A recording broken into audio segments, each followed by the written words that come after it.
जय महाराष्ट्र। आज आपल्या शिवसेनेच्या कार्यालयामध्ये पत्रकार परिषद आयोजित केलेली आहे। या पत्रकार परिषदेचा मुख्य उद्देश काल जो जत नगर परिषदेच्या बांधकामाचा जो उद्घाटनाचा कार्यक्रम झाला, त्या कार्यक्रमाला जतचे आमदार गोपीचंद पडळकर साहेब यांच्या मार्गदर्शनाखाली व या कार्यक्रमाचे प्रमुख पाहुणे म्हणून आमच्या जिल्ह्याचे पालकमंत्री चंद्रकांतदादा पाटील यांच्या उपस्थितीमध्ये हा कार्यक्रम या ठिकाणी पार पडला। या कार्यक्रमाच्या निमित्तानं जतचे आमदार गोपीचंद पडळकर साहेबांनी जत विस्तारित योजनेसाठी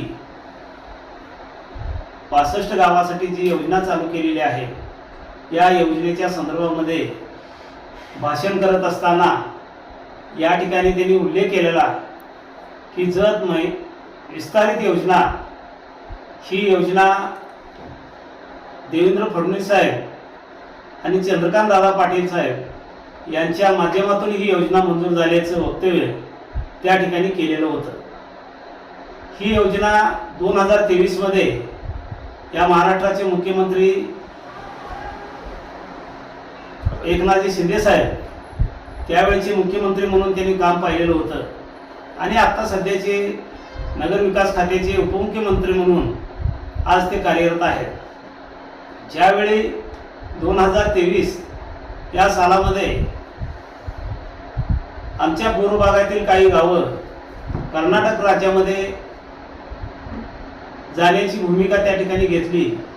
केवळ पाण्याच्या अभावामुळे ही भूमिका येथील नागरिकांनी घेतलेली होती। आमच्या जतचे संपर्क प्रमुख म्हणून योगेशजी जानकर साहेबांची या ठिकाणी निवड केलेली होती। योगेशजी जानकर साहेबांनी या संपूर्ण गावांचा एक दौरा करून ही जत विस्तारित योजना ही 65 गावांना पाणी मिळू शकते याची पूर्ण कल्पना आल्यानंतर त्यांनी एकनाथ शिंदे साहेबांच्या समोर हा विषय मांडला। त्यानंतर जतमधील 200 ते 250 कार्यकर्ते यांच्या उपस्थितीमध्ये वर्षा बंगल्यावरती त्या ठिकाणी मीटिंग आयोजित केली। त्या मीटिंगसाठी खास करून जतमधील पत्रकार मंडळी, वकील संघटना, आमच्या पक्षाचे काही सरपंच व इतर बरेच कार्यकर्ते त्या ठिकाणी वर्षा बंगल्यावरती हजर झाले।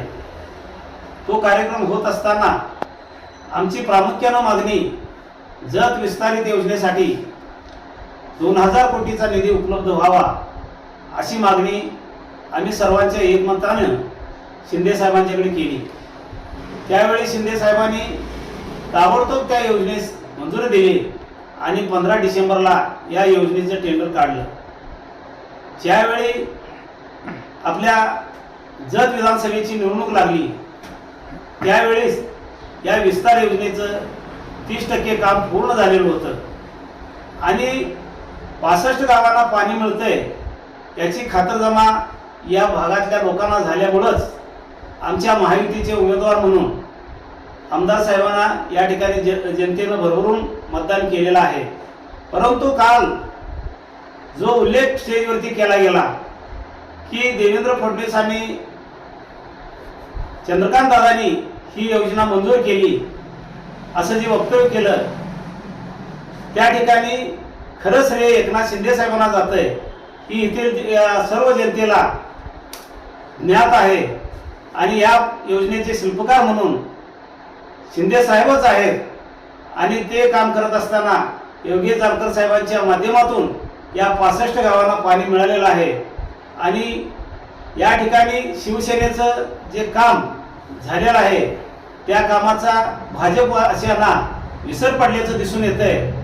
परंतु आपण एकाच सत्तेमध्ये असताना ज्यावेळी देवेंद्र फडणवीस साहेबांचं नाव घेत असताना त्यावेळी एकनाथ शिंदे साहेबांचं नाव घेणं आवश्यक होतं। परंतु पुढच्या काळामध्ये अशा जो काय दुजाभाव आपण करत आहात तो दुजाभाव या ठिकाणी थांबवावा अशी मी त्यांना एक विनंती करतो। जत तालुक्यातील शिवसेना ही गेली 8-10 वर्ष सातत्यानं या भागाला पाणी मिळावं म्हणून प्रयत्न करीत आहे। 2018 मध्ये गुड्डापूर, वसपेट, अंकलगी या तलावाला पाणी सोडण्यासाठी जो जुना कालवा आहे तो कालवा त्या ठिकाणी फोडून या तलाव भरून देण्यासाठी 2017मध्ये हा प्रयत्न केलेला होता। त्यावेळी या राज्याचे जलसंपदा मंत्री म्हणून विजयबापू शिवतारे साहेब होते। शिवतारे साहेबांच्या माध्यमातून या भागातला सर्वे देखील त्यावेळीच्या काळखंडामध्ये झालेला होता आणि त्या सर्वेच्या निमित्तानं कुटापूर दानम्मा देवस्थानमध्ये ज्यावेळी उदय सामंत साहेब, योगेश जानकर साहेब हे उपस्थित झाले त्यावेळी त्या कॅनेलच्या पाहणी दौऱ्यासाठी आम्ही शिवसेनेच्या वतीनं त्या ठिकाणी त्यांना एक विनंती केली की साहेब, या ठिकाणी जर कॅनेल फोडला तर वसपेट तलाव, अंकलगी तलाव आणि गुड्डापूरचा तलाव हा तलाव सायफन पद्धतीने पाणी भरू शकतंय। अशी साहेबांना कल्पना दिल्यानंतर ताबडतोब एकनाथ शिंदे साहेबांना फोन करून याही भागासाठी निधी उपलब्ध करून दिला आणि तेही काम आज जवळजवळ 95% पूर्ण झालेलं आहे।